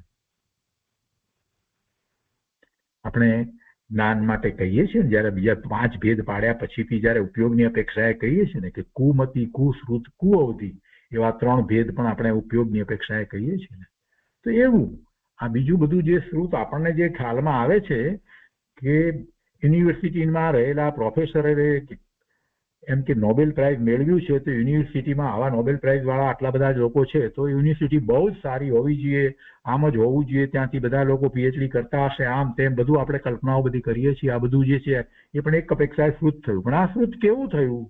આ શ્રુત જ્ઞાન કેવું થયું? એ સામાન્ય અપેક્ષાએ થયું. એ સમ્યકની વાત નથી, સમ્યક શ્રુત જ્ઞાનની વાત નથી. એટલે એવા બીજા શ્રુત જ્ઞાનની વાત જે છે એની અહીંયા મુખ્યતા નથી. અહીંયા સમ્યક દર્શનનો, સમ્યક જ્ઞાનનો વિષય ચાલી રહ્યો છે. એટલે આ વાત લીધી છે કે આ ભેદ સામાન્ય શ્રુત જ્ઞાનની અપેક્ષાએ કહે છે. સમ્યક અને મિથ્યા એવા બે ભેદ નહીં લેતા, ભેદ ન પાડીએ તો શ્રુત જ્ઞાન જ છે. શ્રુત જ્ઞાનનો મિનિંગ તો એમ જ થાય છે કે મતિપૂર્વક થાય છે કે સમ્યક અને મિથ્યા એવા બે શ્રુત જ્ઞાનના ભેદ ન લેતા સામાન્ય મતિશ્રુત જ્ઞાનનો વિચાર કરીએ તો દરેક છદ્મસ્થ જીવને મતિ અને શ્રુત જ્ઞાન હોય છે. સ્પર્શ વડે કોઈ વસ્તુનું જાણવું થયું તે મતિ જ્ઞાન છે. મતિ જ્ઞાનમાં પણ આપણે કુમતિની વાત કરીએ છીએ, શ્રુત જ્ઞાનમાં પણ કુશ્રુતની વાત કરીએ છીએ. તો એ બેની અત્યારે વાત ચાલી રહી છે તો એમાં પણ એ હોય છે. તો એવો બીજો ભેદ સમ્યક મિથ્યાનો ન પાડીએ તો પણ મતિ જ્ઞાન ને શ્રુત જ્ઞાન, જેમ મતિ જ્ઞાનમાં આપણે બધી રીતે વિચાર કર્યો, અવગ્રહ, હવાય, ધારણા સંબંધી અને અવગ્રહના પણ ભેદને સમજ્યા, આ બધું સમજ્યા આપણે. તો એ રીતે અહીંયા શ્રુત જ્ઞાનમાં ન સમજાયું અને સીધું આ બધું આગમની બધી વાત કરી તો કોઈને પહેલા પ્રશ્ન થાય કે તમે શ્રુત જ્ઞાન એટલે આ જ થાય? તો કે ના, એમ કહેવાનો આશય નથી. આપણો વિષય ચાલે છે સમ્યકનો, એટલે આ બધી વાત લીધી છે. પણ તારે સમજવું હોય તો સમજ ભાઈ. એ મતિ જ્ઞાન અને શ્રુત જ્ઞાન બંનેને માટે આપણે સમ્યક અને મિથ્યા એવા ભેદને બાજુ પર મૂકી અને જો વિચાર કરીએ તો એ સામાન્ય મતિશ્રુત જ્ઞાનનો વિચાર કરીએ તો દરેક છદ્મસ્થ જીવને, છદ્મસ્થ એટલે જેને જ્ઞાનાવરણીય અને દર્શનાવરણીય કર્મની પ્રકૃતિના ઉદયો છે એ બધાને છદ્મસ્થ કહેવામાં આવે છે. તો દરેક છદ્મસ્થ જીવને મતિ અને શ્રુત જ્ઞાન હોય છે. સ્પર્શ વડે કોઈ વસ્તુનું જાણવું થયું તે મતિ જ્ઞાન છે અને તેના સંબંધી આ હિતકારી નથી ઇત્યાદિ જ્ઞાન થવું તે શ્રુત જ્ઞાન છે. તે અનઅક્ષરાત્મક શ્રુત જ્ઞાન છે. આ હિતકારી નથી ઇત્યાદિ જ્ઞાન થવું તે શ્રુત જ્ઞાન છે અને તે અનઅક્ષરાત્મક શ્રુત જ્ઞાન છે. એકેન્દ્રિય આદિક અસંગની જીવોને, એકેન્દ્રિય, બે ઇન્દ્રિય, ત્રણ ઇન્દ્રિય, ચાર ઇન્દ્રિય ને પંચેન્દ્રિય અસંગની, તો એવા અસંગની જીવોને અનઅક્ષરાત્મક શ્રુત જ્ઞાન જ હોય છે. એને અનઅક્ષરાત્મક શ્રુત જ્ઞાન જ હોય છે. પણ છતાં એ આ પોતાને હિતકારી છે, આ હિતકારી નથી એવું જ્ઞાન એને થાય છે. એને એવું જ્ઞાન થાય છે એટલે તો એ ભય પામે છે ને. બે બધા જીવો બધા જે છે, બે ઇન્દ્રિય, ત્રણ ઇન્દ્રિય, ચાર ઇન્દ્રિય, બધા બે જીવો બધા ભય પામે છે ને, નથી પામતા. અને પછી જે ખોરાક વગેરે છે તો આ ખાવા લાયક છે એમ કરીને એની ગંધ વગેરેથી એ તરફ જાય છે, ખોરાકને ગ્રહણ કરે છે, એ બધું પણ એમાં એમને એ રીતે થઈ રહ્યું છે. તો એ અનઅક્ષરાત્મક શ્રુત જ્ઞાન છે. એકેન્દ્રિય આદિક અસંગની જીવોને અનઅક્ષરાત્મક શ્રુત જ્ઞાન જ હોય છે. સંગની તો બંને હોય, પણ આને અક્ષરાત્મક શ્રુત જ્ઞાન આ જીવોને હોતું નથી. સંગની નથી એ બધાને. સંગની પંચેન્દ્રિય જીવોને બંને પ્રકારનું શ્રુત જ્ઞાન હોય છે, અક્ષરાત્મક અને અનઅક્ષરાત્મક શ્રુત જ્ઞાન હોય છે. હવે એ વાતની સ્પષ્ટતા બરાબર થઈ હશે. હવે પ્રમાણની વાત કરીએ ફરીથી. તો પ્રમાણમાં પહેલા શરૂઆતમાં આપણે વિચાર કર્યો હતો કે પ્રમાણ બે પ્રકારના છે. એમાં એ સ્વ અર્થ પ્રમાણ એટલે સ્વાર્થ પ્રમાણ પહેલું બે પ્રકારનું, અને બીજું પરાર્થ પ્રમાણ. તો સ્વાર્થ પ્રમાણની અંદર આપણે મતિ જ્ઞાન સિવાય, શ્રુત જ્ઞાન સિવાય મતિ, અવધિ, મનોપર્ય અને કેવળ જ્ઞાન એ ચારને સ્વાર્થ પ્રમાણ કયા હતા. અને પરાર્થ પ્રમાણ જયારે કહેવામાં આવ્યું હતું તો એ પરાર્થ પ્રમાણ જે છે એમાં આપણે શ્રુત જ્ઞાનની અંદર બંને પ્રકાર આવે છે, એટલે એ ત્યાં વાત આપણે રાખી હતી. તો અહીંયા કહે છે કે સ્વાર્થ પ્રમાણ તો જ્ઞાન સ્વરૂપ છે, જ્ઞાન સ્વરૂપ છે, અને પરાર્થ પ્રમાણ છે તે વચન રૂપ છે. શ્રુત સિવાયના ચાર જ્ઞાન, શ્રુત જ્ઞાન સિવાયના ચાર જ્ઞાન, મતિ જ્ઞાન, અવધિ જ્ઞાન, મનોપર્ય જ્ઞાન, કેવળ જ્ઞાન, એ સ્વાર્થ પ્રમાણ છે. એ સ્વાર્થ પ્રમાણ છે, એ જ્ઞાન સ્વરૂપ છે. જ્ઞાન જ સીધું થાય છે.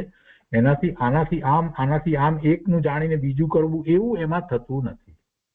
જેમ શ્રુત જ્ઞાનમાં થાય છે એવું એમાં થતું નથી. શ્રુત પ્રમાણ એ બંને રીતે છે, સ્વાર્થ અને પરાર્થ એ બંને રૂપે છે. શ્રુત પ્રમાણ, અહીંયા પ્રમાણને મનમાં રાખવાનું છે, એ રીતે લેવાનું છે. એ પ્રમાણ છે, પેલા ચાર પણ પ્રમાણ છે, પણ એ સીધા જ્ઞાન સ્વરૂપ છે. મતિમાં પણ છે એમ છે, અવધિ, મનોપર્ય અને કેવળમાં પણ છે. અને એમાં મનોપર્ય અને અવધિ જે છે એમ એને તો અંશે પ્રત્યક્ષ પાછા કહેવામાં આવ્યા છે. અહીંયા શ્રુત પ્રમાણની અંદર સ્વાર્થ અને પરાર્થ પ્રમાણ બંને રૂપે છે. તેથી જ્ઞાનરૂપ અને વચનરૂપ છે. જ્ઞાનરૂપ અને વચનરૂપ છે. એટલે જે પેલા જે છે એને જ્ઞાનરૂપ કહેવામાં આવ્યા, પેલા ચાર છે એને જ્ઞાનરૂપ કહેવામાં આવ્યા. જ્યારે આમાં જે છે એને એમ પણ કહેવામાં આવ્યું શ્રુત પ્રમાણ છે એ સ્વાર્થ અને પરાર્થ બંને રૂપે છે. એટલે પરાર્થ પ્રમાણ જે છે એ જ વચનરૂપ હોય, એ જ વચનરૂપ હોય છે. તેથી આ જે શ્રુત પ્રમાણ જે છે તે જ્ઞાન રૂપ અને વચનરૂપ છે. શ્રુત ઉપાદાન છે, વચન તેનું નિમિત્ત છે. એટલે એનો અર્થ શું છે કે વચનના નિમિત્તે, વચન સાંભળીએ, વાંચીએ, એના નિમિત્તે આપણને જે જ્ઞાન થાય છે એ શ્રુત જ્ઞાન છે ને. એટલે વચન એનું નિમિત્ત છે. તો એ વચન પ્રમાણ કહેવામાં આવ્યું. અને પેલું સીધું પ્રમાણ ઇન્દ્રિય દ્વારા થાય છે તે પ્રમાણ સીધું પ્રમાણ છે. ઇન્દ્રિય દ્વારા વસ્તુનો જે જ્ઞાન થવું તે ઇન્દ્રિય અને મન દ્વારા મતિ જ્ઞાન થાય છે તે. અને આમાં આપણે સાંભળીને પણ કરીએ છીએ. તો એ વચન પ્રમાણ જે છે એ પરાર્થ પ્રમાણ જે છે એ વચન પ્રમાણ છે. સ્વાર્થ પ્રમાણ છે તે જ્ઞાન સ્વરૂપ છે, સીધું છે. એટલે આ વાતને અહીંયા એ રીતે સમજાવી કે ભાઈ તમને શ્રુત વચન દ્વારા જે શ્રુત જ્ઞાન જે થાય છે તો એ પરાર્થ છે. અને વચન જે સાંભળ્યું તો વચન એ તો શબ્દ છે, તો શબ્દ એ વાચક શબ્દ છે. વાચક શબ્દ દ્વારા આપણને વાચ્યનું જ્ઞાન થાય છે. સાકર શબ્દ છે એ વચન છે, અને એના દ્વારા આપણને સફેદ મીઠા ગાંગડાનું જે જ્ઞાન થાય છે તો આ શ્રુત જ્ઞાનમાં થાય છે. આપણે જે જોઈએ સાકર જે છે શબ્દ સાંભળીએ અથવા તો જોઈએ એ દ્વારા પણ આપણને એના વિશેનું વિશેષ જ્ઞાન થાય છે. તો એ શ્રુત જ્ઞાન છે. પણ એ વચનથી પણ થાય છે. એટલે ત્યાં પરાર્થ પ્રમાણ કહેવામાં આવ્યું છે, એને પરાર્થ પ્રમાણ કહ્યું. પેલું સ્વ-અર્થ પ્રમાણ કહ્યું. અને વચન કહ્યું એટલે વિકલ્પ જે છે એનો વચનમાં સમાવેશ થઈ જાય છે. પરાર્થ પ્રમાણનો અંશ તે નય છે. પરાર્થ પ્રમાણનો અંશ તે નય છે. નય હંમેશા શ્રુત જ્ઞાનમાં જ પડે, શ્રુત જ્ઞાનની અંદર જ પડે છે. હવે થોડીક આગળ વાત છે પણ આપણે સાથે લઈ લઈએ છીએ. શ્રુતનો અર્થ, શ્રુતનો અર્થ એક બીજી રીતે કહીએ, શરૂઆતમાં આપણે વાત કરી હતી કે શ્રુતનો અર્થ સાંભળેલો એવું પણ થાય છે. તો શ્રુતનો અર્થ સાંભળેલો વિષય અથવા તો શબ્દ એવો થાય છે.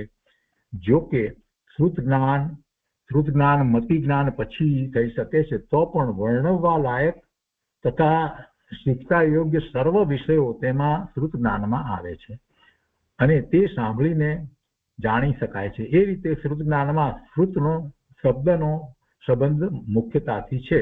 તે કારણે શ્રુત જ્ઞાનને શાસ્ત્ર જ્ઞાન, ભાવશાસ્ત્ર જ્ઞાન પણ કહેવામાં આવે છે. શબ્દો સાંભળીને જે શ્રુત જ્ઞાન થાય છે તે સિવાય બીજા પ્રકારનું પણ શ્રુત જ્ઞાન છે, એ તો જાણીએ છીએ આપણે. સમ્યક જ્ઞાની પુરુષનો ઉપદેશ સાંભળવા ઉપરથી પાત્ર જીવોને આત્માનું યથાર્થ જ્ઞાન થઈ શકે છે. તે અપેક્ષાએ તેને શ્રુત જ્ઞાન કહેવામાં આવે છે. રૂઢિના બળથી પણ મતિપૂર્વક થતા આ વિશેષ જ્ઞાનને શ્રુત જ્ઞાન કહેવામાં આવે છે. એટલે બીજું અન્ય સંબંધીનું જે છે રૂઢિગત કેટલાક શબ્દો વગેરે જે છે, અથવા તો રૂઢિગત કેટલીક વસ્તુઓને જોઈને આપણે મતિ જ્ઞાન દ્વારા શ્રુત જ્ઞાન પણ કરીએ છીએ, એ વાત કરી.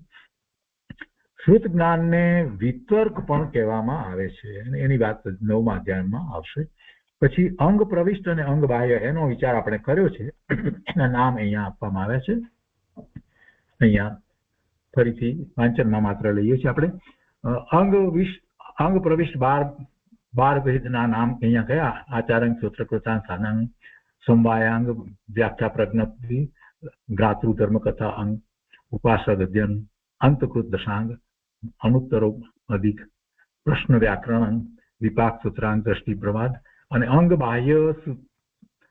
બાહ્ય શ્રુતમાં 14 પ્રકરણ હોય છે. એની વાત આપણે અહીંયા જે રીતે 14 પ્રકરણ અંગ બાહ્યમાં આપણે લીધું છે એ રીતે નથી. અંગ બાહ્ય જે છે એની અંદર અનેક છે. આ જે છે ને દ્રષ્ટિ પ્રવાદની અંદર જે 14 પૂર્વની વાત તો લેવામાં આવી છે. એટલે આ 12 અંગ અને 14 પૂર્વની રચના જે દિવસે તીર્થંકર ભગવાનનો દિવ્ય ધ્વનિ છૂટે છે ત્યારે ભાવશ્રુત પર્યાયથી પરિણિત ગણધર ભગવાન એક જ મુહૂર્તમાં ક્રમથી કરે છે. એટલે આ જે છે ને અંગ બાહ્યમાં જે 14 અહીંયા કહ્યું છે ને એટલા માટે જ આપણે વધારે સ્પષ્ટતા કરી કે ભાઈ એમ નથી. અંગ બાહ્યમાં 14 પ્રકરણ જે કહેવામાં આવ્યા છે એ બરાબર છે, પણ એ માત્ર એમ નથી. એમ એ અંગ બાહ્ય છે એની અંદર જે છે એમાં તો અનેક લેવામાં આવ્યું છે. અહીંયા ઉપર દેખાડ્યા 14 પણ અંગ બાહ્યમાં અનેક લેવામાં આવ્યા છે. એટલે જે 14 લેવામાં આવ્યા છે એ ભલે અંગ બાહ્યમાં અહીંયા લખ્યા છે 14 પણ છે તે અનેકની વાત જે કહેવામાં આવી છે તો અનેક ક્યાં છે? તે અનેક એ રીતે છે. અંગ બાહ્યની અંદર જે છે એ સામાયિક પ્રતિક્રમણ એ બધું જે લેવામાં આવ્યું છે એ બધું એમાં. હવે આગળ લઈએ છીએ. આ બધા શાસ્ત્રો નિમિત્ત માત્ર છે. ભાવશ્રુત જ્ઞાનમાં તેને અનુસરીને તારતમ્યતા હોય છે એમ સમજવું. તો કે તેને અનુસરીને તારતમ્યતા હોય છે એ વ્યવહાર નયનું કથન છે. ખાસ ખરેખર જોવા જઈએ તો ભાવશ્રુત જ્ઞાનમાં તારતમ્યતા તો પોતાની યોગ્યતા અનુસાર હોય છે. ભાવસ્વરૂપમાં બીજી વસ્તુ એ પણ મહત્વની છે, પોતાને જેટલો ક્ષયોક્ષમ છે એ પ્રમાણે પોતાને તારતમ્યતા, જ્ઞાનની તારતમ્યતા હોય છે. એટલે એટલું અહીંયા ઉમેરી લેવાનું. શાસ્ત્ર તો બરાબર છે કે જે શાસ્ત્ર હોય એ પ્રમાણે એનું જ્ઞાન થાય, પણ સાથે સાથે એ બીજી વાત મહત્વની એ પણ છે કે પોતાને જેટલો જ્ઞાનનો ઉઘાડ હોય એટલે જે કર્મની અપેક્ષાથી જે આપણે વાત કરીએ છીએ એ અપેક્ષાએ એની જેટલી યોગ્યતા હોય એ પ્રમાણે તારતમ્યતા હોય છે.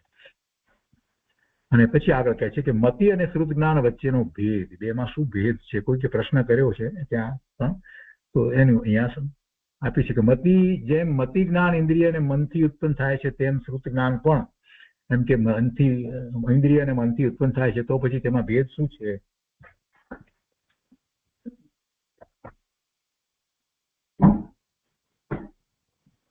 ભેદ શું છે?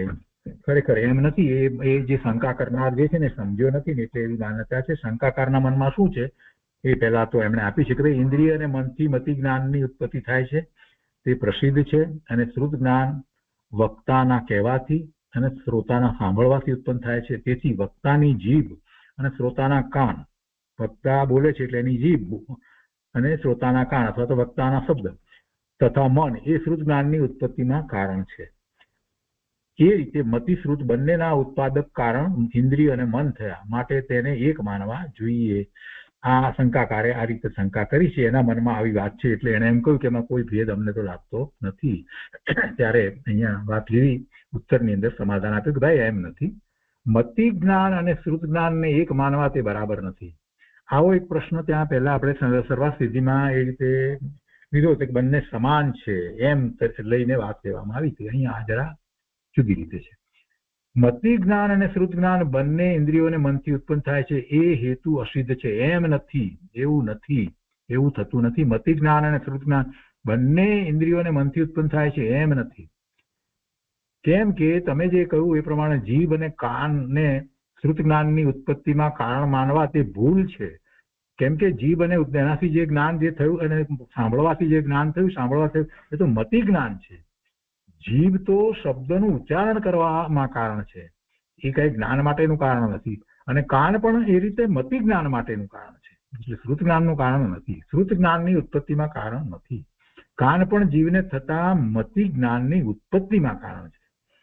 એટલે મતિ જ્ઞાન જે છે એ દ્વારા શ્રુત જ્ઞાન થાય છે. એટલે બંને એક નથી.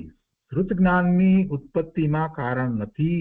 મતિ જ્ઞાન જે છે એ શ્રુત જ્ઞાનની ઉત્પત્તિમાં કારણ છે. પણ શ્રુત જ્ઞાનની ઉત્પત્તિની અંદર પેલું કાન ને જીભ ને એ બધા કારણ નથી. તેથી શ્રુત જ્ઞાનની ઉત્પત્તિમાં બે ઇન્દ્રિયોને કારણ બતાવવી, એટલે આ જીભ અને એની વાત કરી તો એ બરાબર નથી. મતિ અને શ્રુત જ્ઞાન બંને ઇન્દ્રિયો અને મનથી ઉત્પન્ન થાય છે એમ કહી અને બંનેની એકતા માનવી એ તો ખોટી વાત છે, મિથ્યા માન્યતા છે, એવું નથી.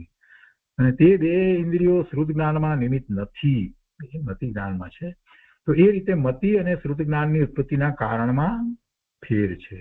મતિ જ્ઞાન ઇન્દ્રિયો અને મનના કારણે ઉત્પન્ન થાય છે, અને જે પદાર્થનો ઇન્દ્રિયો અને મન દ્વારા નિર્ણય થાય છે મતિ જ્ઞાનથી નિર્ણય થઈ ગયો છે, અને તે પદાર્થનું મન દ્વારા જે વિશેષતાથી જ્ઞાન થાય તે શ્રુત જ્ઞાન છે.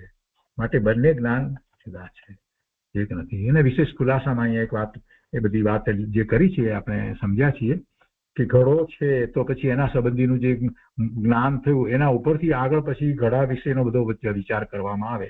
એ બધા ઉદાહરણો પહેલા જે આવ્યા છે એ રીતે બીજા ઘડાનો વિચાર આવે, એના રંગનો વિચાર આવે, એ રીતે થાય. એ જ રીતે ઇન્દ્રિય અને મન દ્વારા જે ઘડાનો નિર્ણય કર્યો એ મતિ જ્ઞાન થયું છે, તો ત્યાર પછી તેના બીજી રીતે પણ એની ઉત્પત્તિ વગેરે શેનામાંથી બની શકે, પિત્તળનો બને, તાંબાનો બને, આ બધી વાત જે છે તો એ બધું શુદ્ધ જ્ઞાન છે. એ વિચારે આપણે કર્યો છે. એવી જ રીતે જીવને માટે વિચાર કરવામાં કે આ જીવ છે એવો નિશ્ચય કર્યા પછી જે જ્ઞાનથી સત સંખ્યા દ્વારા તેનું સ્વરૂપ જાણવામાં આવે છે તે શ્રુત જ્ઞાન છે. કેમ કે તે વિશેષ સ્વરૂપનું જ્ઞાન ઇન્દ્રિય દ્વારા થઈ શકતું નથી. તેથી તે મતિ જ્ઞાનનો વિષય નથી, પણ શ્રુત જ્ઞાનનો વિષય છે. એટલે આપણે સમજીએ છીએ કે મતિ જ્ઞાન અને શ્રુત જ્ઞાન જે છે એ આ રીતે જુદું છે. બુદ્ધિ જ્ઞાન દ્વારા જે વસ્તુ જે ગ્રહણ થઈ છે, જ્ઞાન થયું છે વસ્તુનું, એના સંબંધીનું વિશેષ જે કંઈ થવું બીજું એ બધું શ્રુત જ્ઞાન છે. એટલે એ વાત અહીંયા જ્યારે કરી છે. તેથી તે મતિ જ્ઞાનનો વિષય નથી. આ જે શ્રુત જ્ઞાન થયું મતિ જ્ઞાનનો વિષય નથી, પણ શ્રુત જ્ઞાનનો વિષય છે. જીવ અજીવ જાણ્યા પછી તેના સત સંખ્યા આદિ વિશેષોનું જ્ઞાન માત્ર મનના નિમિત્તથી થાય છે. મતિ જ્ઞાનમાં એક પદાર્થ સિવાય બીજા પદાર્થનું કે તે જ પદાર્થના વિશેષનું જ્ઞાન થતું નથી, એનું જ રહે છે. અને અવગ્રહમાં એ વાત આપણે સમજ્યા છીએ કે અવગ્રહ જ્યાં સુધી કહીએ છીએ તો અવગ્રહ પછી યા હવાય ધારણાની વાત લઈએ છીએ બધામાં, તો એ જ વિષય રહે છે, વિષય એ જ રહે છે. માટે મતિ જ્ઞાન અને શ્રુત જ્ઞાન જુદા જુદા છે. જ્યારે અહીંયા શ્રુત જ્ઞાનમાં તો આખું એના ઉપરથી બીજાનું જ્ઞાન થાય છે. તો અવગ્રહ પછી ઈયા જ્ઞાનમાં તે જ પદાર્થનું વિશેષ જ્ઞાન છે, અને ઈયા પછી હવાય તે જ પદાર્થનું વિશેષ જ્ઞાન છે. મતિ જ્ઞાનની અંદર છે રીતે પણ તેમાં ઈયા કે હવાય તે જ પદાર્થના ભેદ પ્રભેદનું જ્ઞાન નથી, માટે તે મતિ જ્ઞાન છે. તેમાં ઈયા કે હવાયમાં તે જ પદાર્થના ભેદ પ્રભેદનું જ્ઞાન નથી, ભેદ પ્રભેદનું નથી, એનું જ જ્ઞાન આગળ ચાલે છે. ભેદ પ્રભેદ પાડવા, જુદું જુદું થવું, એક ઘડા ઉપરથી બીજા ઘડાનો ખ્યાલ આવો, એ બધું એ જે છે એ બધું શ્રુત જ્ઞાનમાં છે. એટલે એ પેલું તો મતિ જ્ઞાન છે. શ્રુત જ્ઞાન ની અંદર એ બધા ભેદ પડે છે. હવે એના પછી વાત પૂરી કરતા એમણે સૂત્ર 11 થી 20 સુધીનો સિદ્ધાંત એમ કરી એને વાત મૂકી છે કે જીવને સમ્યક દર્શન થતા જ સમ્યક મતિ અને સમ્યક શ્રુત જ્ઞાન થાય છે. સમ્યક દર્શન કારણ છે, સમ્યક શ્રદ્ધા, સમ્યક દર્શન કારણ છે અને સમ્યક જ્ઞાન કાર્ય છે એમ સમજવું.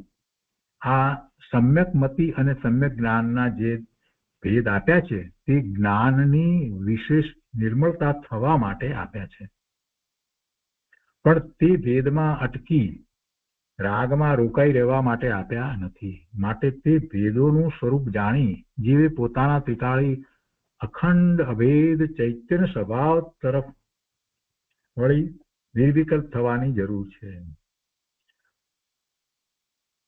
પોતાના અખંડ સ્વભાવ તરફ વળી અને નિર્વિકલ્પ થવાની જરૂર છે. તો એ રીતે અહીંયા 20મા સૂત્રનો વિચાર પૂરો થયો. 20મા સૂત્રનો સ્વાધ્યાય અહીંયા પૂરો થાય છે. આજનો સ્વાધ્યાય અહીંયા સુધી રાખીએ છીએ અને આવતી વખતે આપણે 21મું સૂત્ર લઈશું.